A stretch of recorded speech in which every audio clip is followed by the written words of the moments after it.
Every time an M1 Abrams tank commander swivels their head, they're relying on technology that dates all the way back to 1936, 6 periscopes, 360-degree vision, independent stabilization. The Leopard 2 has it, the T-90M has it. Every modern battle tank in the world has it, but who invented it? Not the Americans, not the Germans, not the Soviets. A Polish engineer named Rudolf Gundlach. He patented it in 1936. He sold it for a single zloty. The Germans stole it in 1939.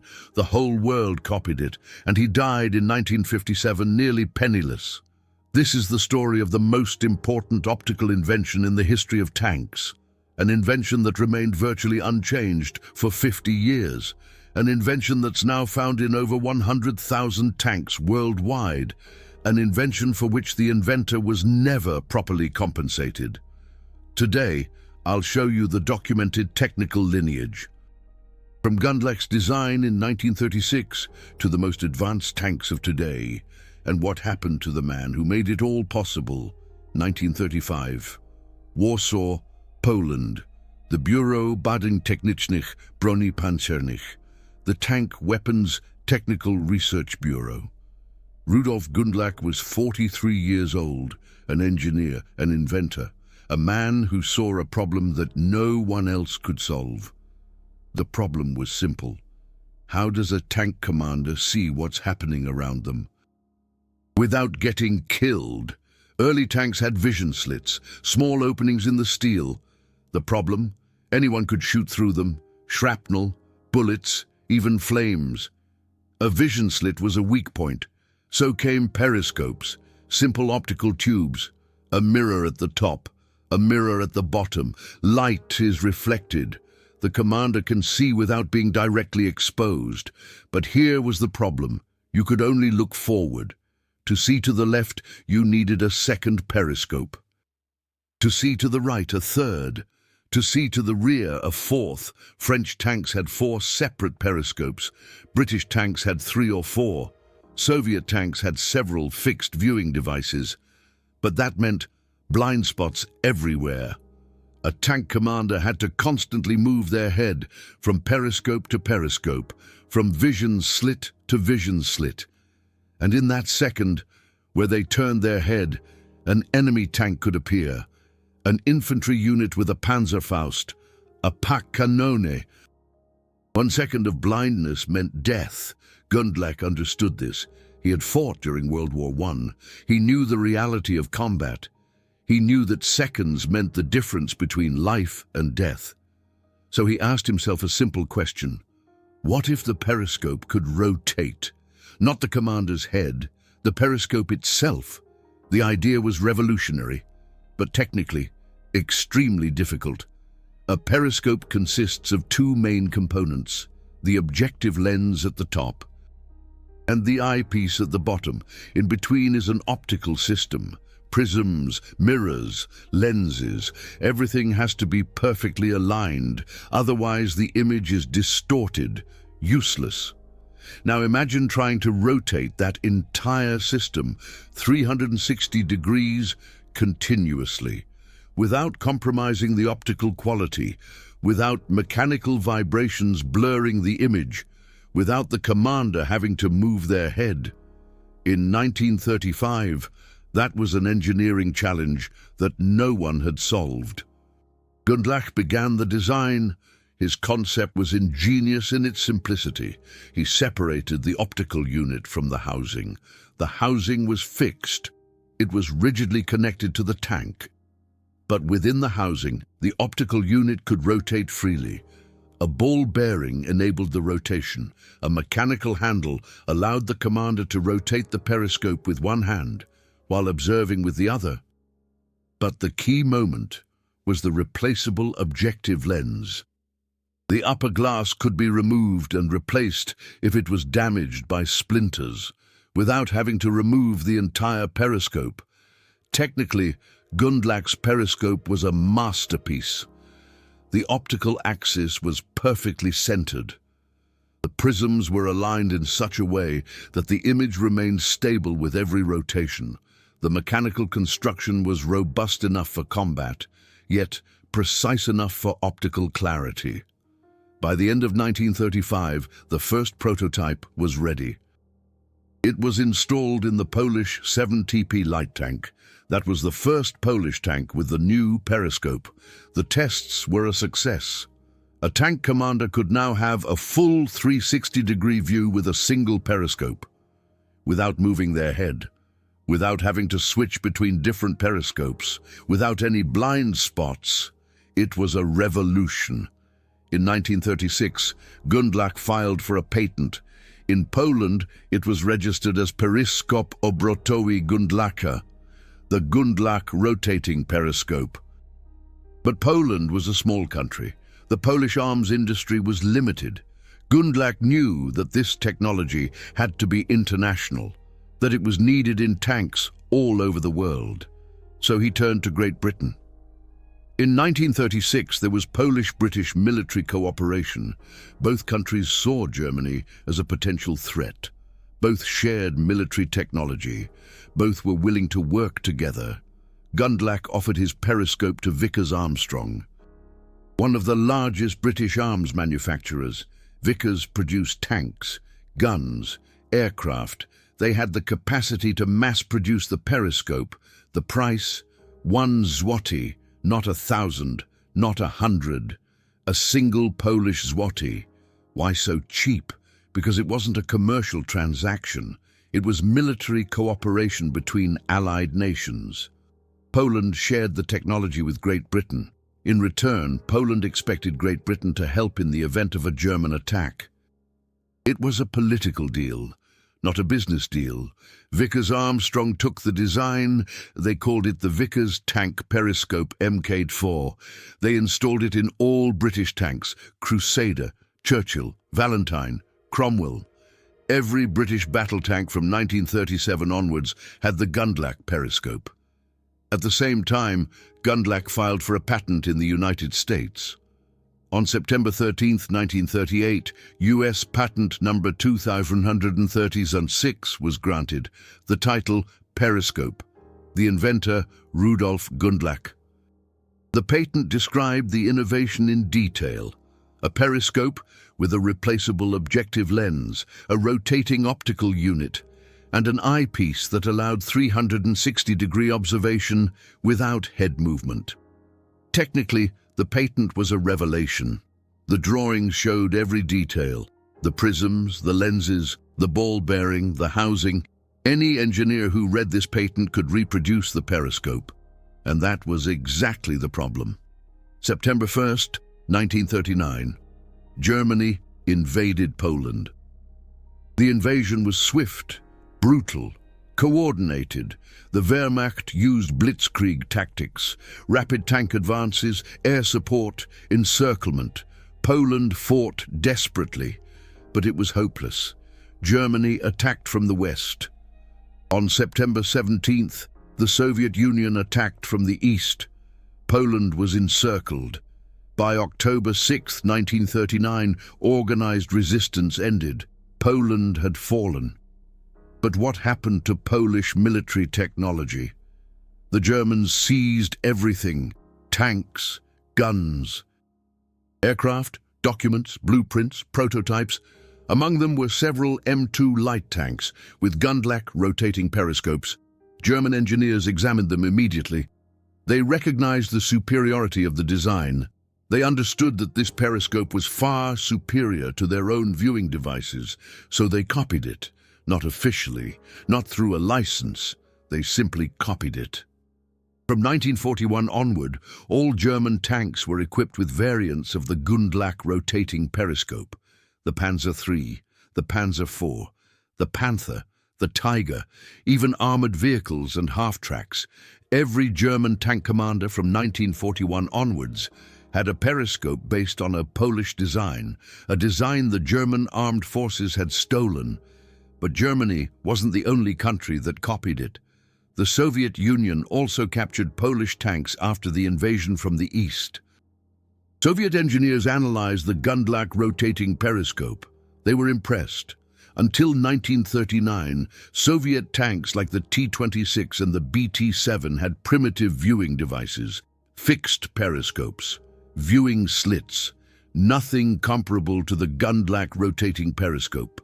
The T-34, which went into production in 1940, initially still had old viewing devices. But from 1942, that changed. Soviet engineers developed the Mk4 periscope.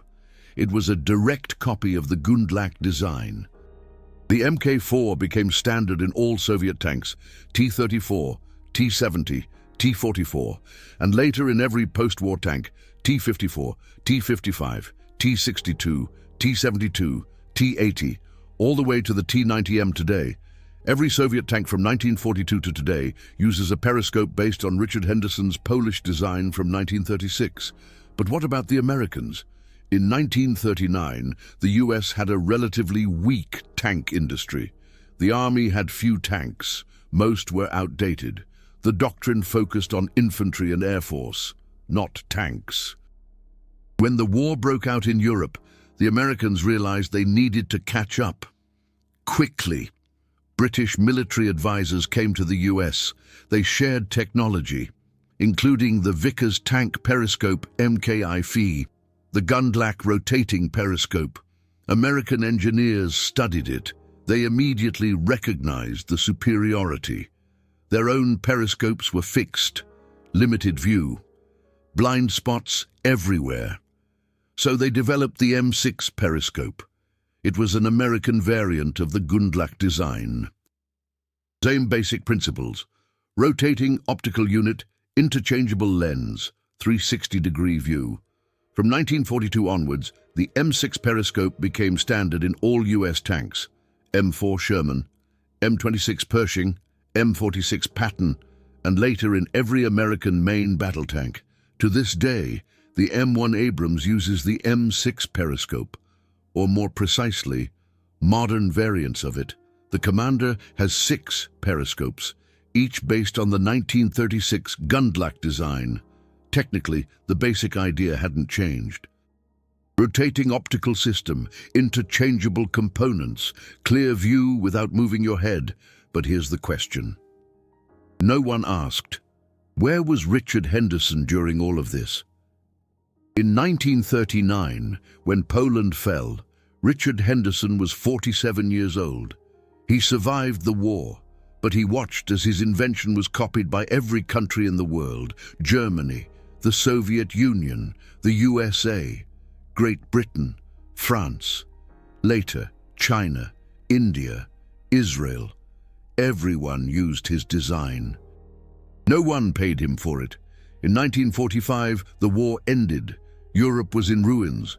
Poland was under Soviet control. Richard Henderson lived in a country that was no longer free. But he remembered his patent, US patent number 2130,006. It was still valid. It ran until 1955. He saw American tanks with M6 periscopes rolling through Germany. He saw British tanks with Vickers Mk4 periscopes marching into Berlin. He saw Soviet T-34s with Mk4 periscopes occupying Europe. Everyone was using his design, all without a royalty. So Richard Henderson decided to sue. He sued the United States. He argued that the M6 periscope infringed on his patent, that the US Army was using his invention without paying, that he deserved compensation. The lawsuit began in 1946. It dragged on for years. Costs mounted, attorney fees, court fees, expert opinions. Travel between Poland and the US was expensive and complicated in post-war Europe. Richard Henderson wasn't a rich man. He had sold the patent for $1. He had no savings. He had no support from the Polish government, which was now communist, and had no interest in a lawsuit with the USA. The American courts were slow. The trials dragged on. The costs became overwhelming. And in the end, Richard Henderson lost, not because his case was unfounded, but because the costs were too high, because the trial length was too long. Because he was financially exhausted. He couldn't continue the fight, but Richard Henderson also tried in Great Britain. He contacted the British Royal Commission. He argued that while Vickers Armstrong had bought the patent for $1, that was a cooperation between allies, not a commercial transaction. That he deserved at least a fair royalty for mass production. Surprisingly, the British listened. The Royal Commission recognized that Richard Henderson deserved compensation. They paid him a royalty, not much, but something. It was the only financial recognition that Richard Henderson ever received. From Germany, nothing. They had stolen the periscope and claimed it was German engineering. From the Soviet Union, nothing.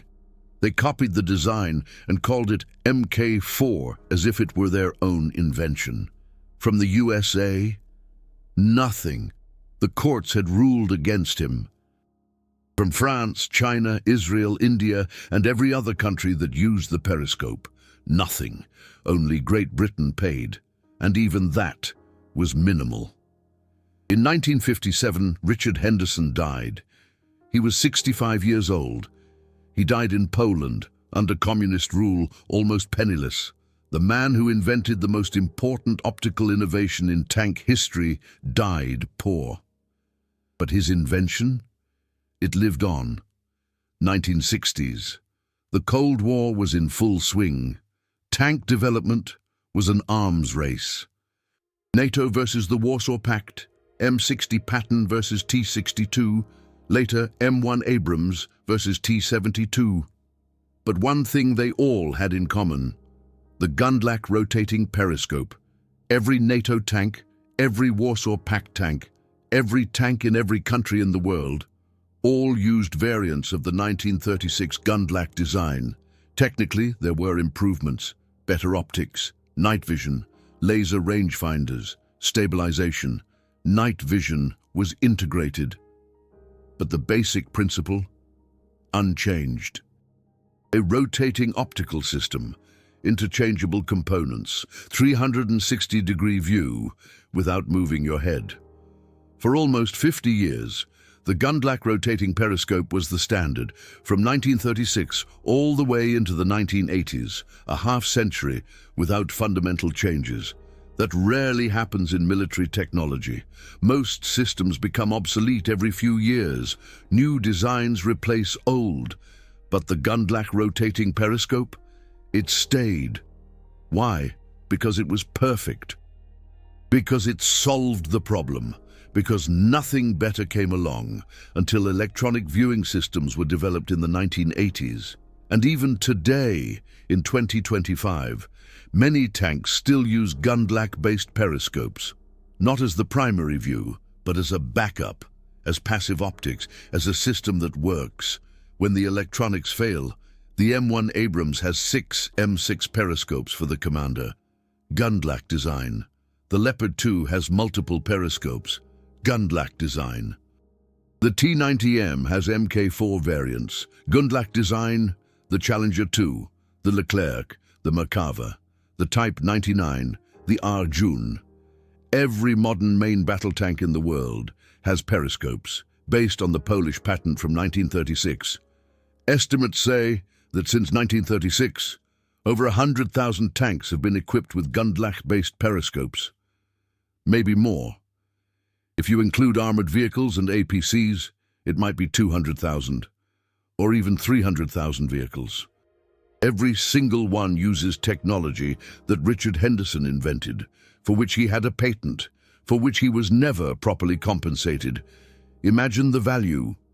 If Richard had received a fair licensing fee per vehicle, let's say $1,000 per tank, at 100,000 tanks, that's $100 million. In today's money, maybe $1 billion. But he received almost nothing, just a small British royalty, nothing else. Is that fair? Some say, war knows no patents. If a technology saves soldiers' lives, then it must be used. Royalties are secondary. Others say, Richard Henderson sold the patent for $1. He had no business sense. He should have sold it better. But both arguments miss the point. Richard sold it for $1 as part of a military cooperation agreement. He didn't expect Germany to steal it. He didn't expect the whole world to copy it without recognition. And as for the logic of war, after the war, countries could have compensated him. They didn't. Only Britain did the right thing. The US, which became the richest country in the world, paid him nothing. The Soviet Union, which built thousands of T-34s with Mk4 periscopes, paid him nothing. Germany, which stole his technology, paid him nothing. And so one of the most brilliant military engineers of the 20th century died in poverty, while his invention was in every tank in the world. But the story doesn't end there, because today, in 2025, almost 90 years after Richard Henderson filed his patent, something interesting is happening. Military historians are starting to tell the story. Books are being written, articles are being published, documentaries are being made. In Poland, Rudolf Gundlach is now recognized as a hero. There are memorial plaques, exhibitions. His story is taught in schools. But in the countries that use his invention, the US, Britain, Germany, Russia, most people have never even heard of him. Ask an American tank commander. Who invented the M6 periscope? Most don't know. They think it was an American invention. Ask a German tank historian. Who invented the rotating periscopes in the German armed forces? Many will say it was German engineering. They don't know it was stolen. Ask a Russian military engineer. Who developed the Mk4 periscope? They will name Soviet engineers, not Rudolf Gundlach. That's the ultimate tragedy. Not just that Rudolf was never paid, but that he was forgotten, that the history was rewritten, that everyone uses his design, but no one knows his name, until now. Because every time you see a video about modern tanks, when you watch documentaries about the M1 Abrams or the Leopard 2, when you read about the periscopes that tank commanders use, remember. It came from a Polish engineer named Rudolf Gundlach, who invented it in 1936, who gave it to his country, who fought to be recognized, and who died with almost nothing. His story isn't just a technical history. It's a story about innovation and theft, about patents and war, about justice and its failure.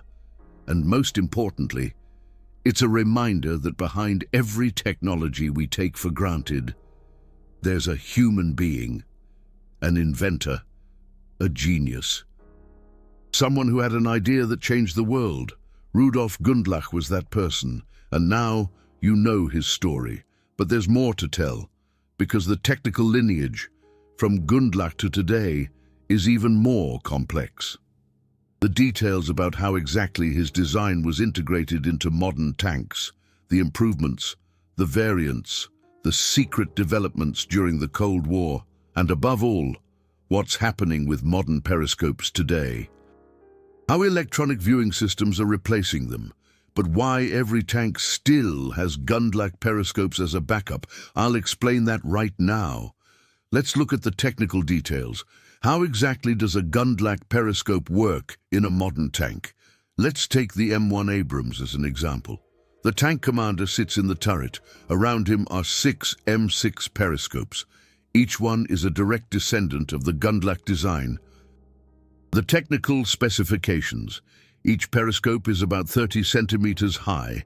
It consists of an upper lens that protrudes above the armor, an optical system with prisms and lenses, and a lower eyepiece, through which the commander looks. The lens is interchangeable. If it's damaged by splinters, it can be replaced in seconds without removing the entire periscope. Just like Rudolf Gundlach designed it in 1936, the optical system is mounted in a rotating housing. The commander can rotate it with a handle, 360 degrees, continuously.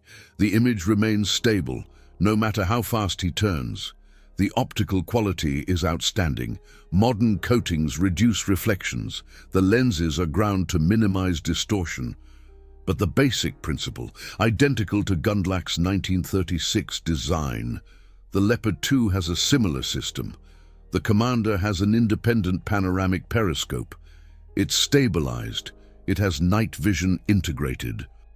But mechanically, it's a Gundlach rotating periscope with modern enhancements. The same is true for the British Challenger 2, for the French Leclerc, for the Israeli Merkava, for the South Korean K2 Black Panther, even the most advanced tanks, developed in 2020 or later, still have Gundlach periscopes, not as the primary viewing system, but as a backup. Why? Because electronics can fail.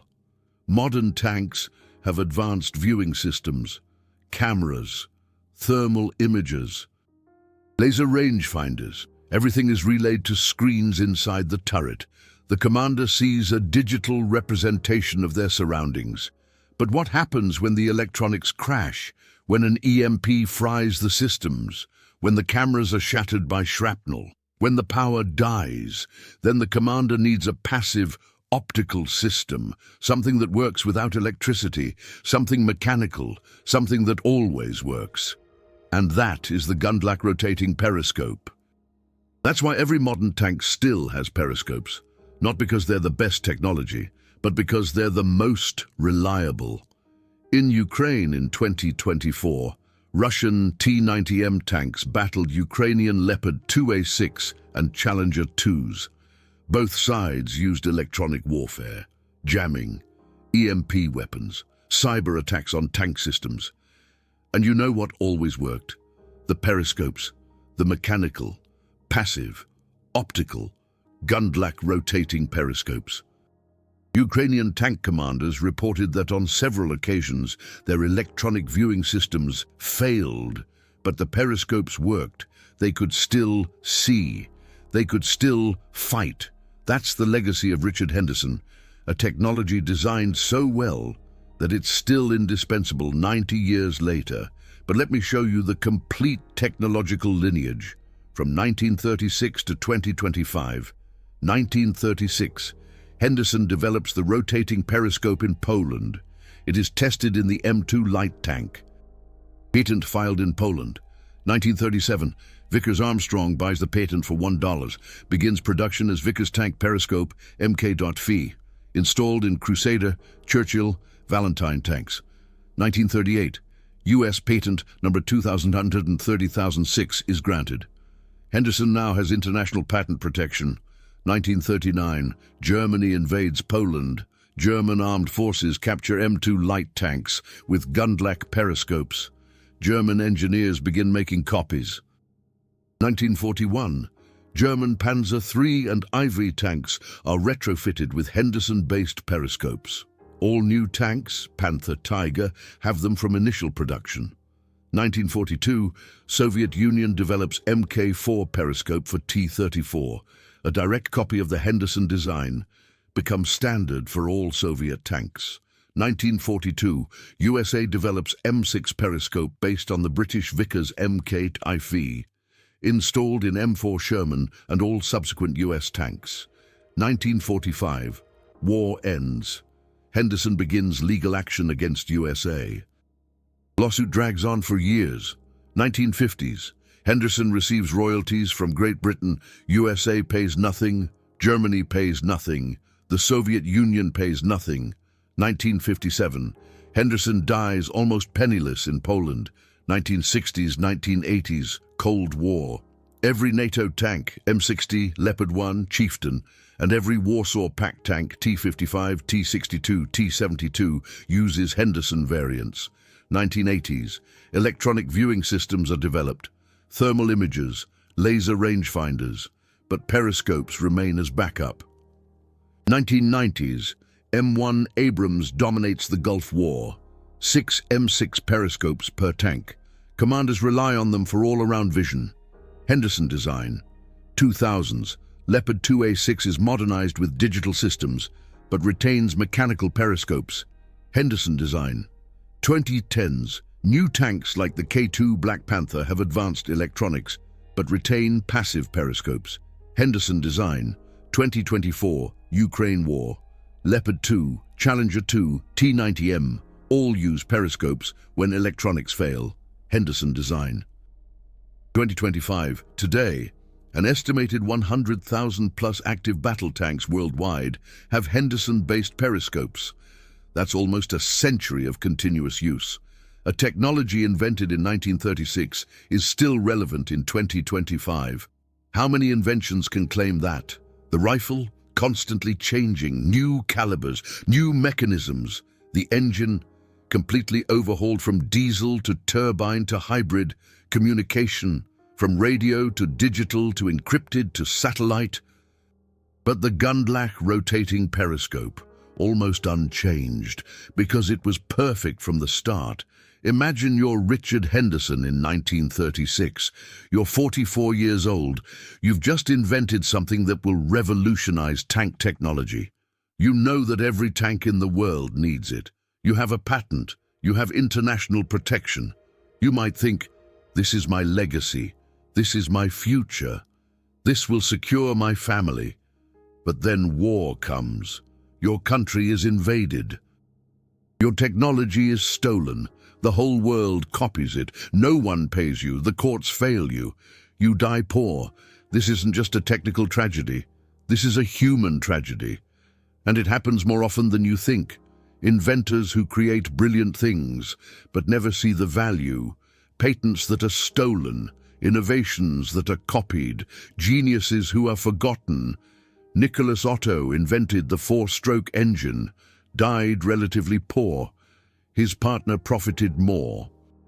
Nikola Tesla invented alternating current, died penniless in a hotel. Edison and Westinghouse became rich. Tim Berners-Lee invented the World Wide Web, didn't get a patent, made it public. Others became billionaires. He didn't. Richard Henderson belongs on this list. Geniuses who changed the world, but never reaped the rewards of their labor. But here's something you can do. Remember them. Tell their stories. Acknowledge what they did.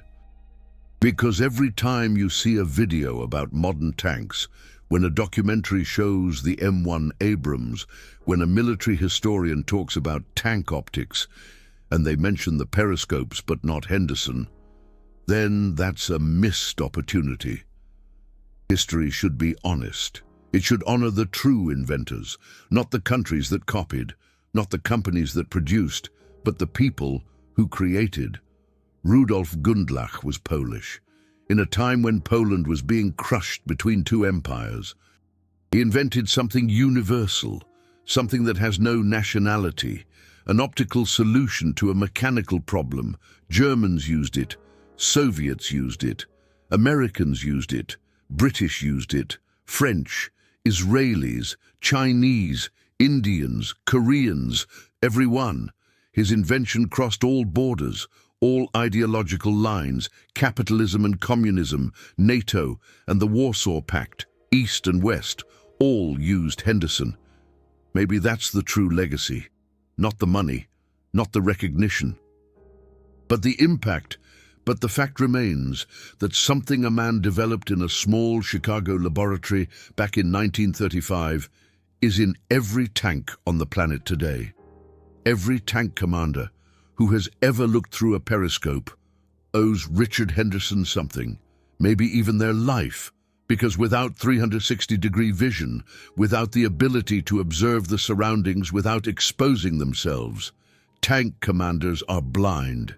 And blind commanders, well, they don't tend to last very long. How many lives has Henderson's invention saved? Tens of thousands, hundreds of thousands. We'll never know for sure, but the number is far from small.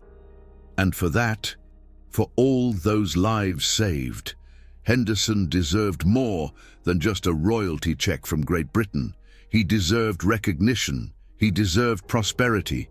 He deserved for every tank commander in the world to know that the device that keeps them alive was invented by a Polish engineer named Richard Henderson. These technical truths are not just history, they are justice. Justice for a man who never got what he deserved. Justice for an innovation that changed the world. Justice for Poland, which is so often overlooked in the history of military technology. If you appreciate this technical documentation, if you believe that inventors like Henderson should be remembered, then please consider supporting this channel with super thanks. Researching these forgotten stories takes time, sifting through archives, studying patents, reading technical manuals, gathering testimonials, but it's absolutely necessary, because otherwise these stories are lost, because otherwise men like Henderson are forgotten, because the truth is worth telling. Super thanks isn't just financial support. It's a sign that this work of remembrance has value. That technical history matters, that inventors should be honored. Now, I want to share a question with you. Look around in your life, in your world. How many things do you use every day without knowing who invented them? Your smartphone has technology from dozens of inventors. Your car, your computer, even the zipper on your jacket was invented by someone. Whitcomb Judson in 1893, improved by Gideon Sunback in 1913. Most of these inventors are forgotten. Their names aren't on the products. Their stories aren't told. They might have gotten a small patent fee, or even nothing at all. And then they were forgotten. Henderson is not unique. He's just one example. A particularly tragic example, but not the only one. Maybe the lesson here is this: we should appreciate creators more. The people who make something from nothing, the engineers who solve problems, the inventors who improve the world. Not the companies that market it, not the countries that use it, but the individuals who created it. Richard Henderson, 1892 to 1957, Polish military engineer, inventor of the Gundlach rotating periscope, holder of US patent number 2006, sold his patent for $1 out of patriotic duty, watched as the world copied it, fought for recognition, lost, died almost penniless. But his invention lives on, in every tank in the world. That's his story. Now you know it. Now you can share it. Now you can make sure his name isn't forgotten. And the next time you see a video about the M1 Abrams, when you watch a documentary about tanks in World War II, when you read about modern military technology, and they mention periscopes, then think of Henderson, the man who made it possible, the man who never got the glory, the man who died with almost nothing, but whose legacy lives on in over 100,000 tanks worldwide. Technology always has a story. Behind every system, every device, every innovation, there's a human being, an inventor, a genius, someone who looked at the world and said, "I can make that better." Richard Henderson was one of those people. And now his story is forgotten, no longer. Comment below. Had you heard of Henderson before watching this video? Did you know the history of the tank periscope? Do you know any other forgotten inventors whose stories should be told? I read every comment, and if enough people are interested, I'll make more videos about forgotten inventors, about the people who created the technology that we take for granted, about the geniuses who changed the world but never got the credit. Henderson was the first, but he's not the last. 1936 to 2025, 89 years, almost a century, and his invention is still in every tank in the world. That is immortality. Not through wealth, not through fame, but through creation, through an idea that was so good that it survived a century. Richard Henderson, the man who invented every periscope, the man who died with nothing, but whose legacy is eternal. Forgotten technology, forgotten history, but not anymore. We remember.